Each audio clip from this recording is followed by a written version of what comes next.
যখন ভগবান শ্রীরামের মৃত্যুলোকে ত্যাগ করার সময় এসে গেল, তখন তিনি অযোধ্যা ছেড়ে যেতে পারছিলেন না, কারণ যমরাজ অযোধ্যায় প্রবেশই করতে পারছিলেন না। তার ভয় ছিল হনুমানজিকে নিয়ে, কারণ হনুমানজি বহুবার যুদ্ধে যমরাজকে পরাজিত করেছিলেন। তখন ভগবান শ্রীরাম ভাবলেন, মৃত্যুলোকে ত্যাগ করতে হলে যমরাজকে তো আসতেই হবে।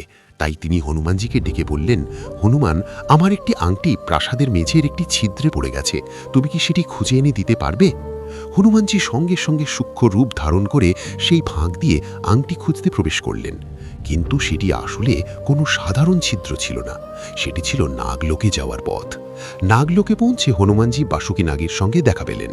তখন তিনি বাসুকী নাগের কাছে শ্রীরামের আংটি চাইলেন। বাসুকী নাগ তাকে নাগলোকের মাঝখানে নিয়ে গেলেন, যেখানে আংটির এক বিশাল পাহাড় জমে আছে। সেই দৃশ্য দেখে হনুমানজি বিস্মিত হয়ে গেলেন। তিনি অবাক হয়ে বাসুকী নাগকে জিজ্ঞেস করলেন, এগুলো সব কি?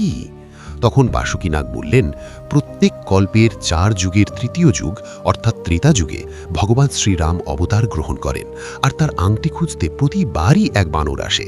তারপর তিনি মৃত্যুলোকে ত্যাগ করে চলে যান। হনুমানজির সত্যিকারের ভক্তরা চ্যানেলটি সাবস্ক্রাইব করে কমেন্টে জয় শ্রীরাম অবশ্যই লিখবেন।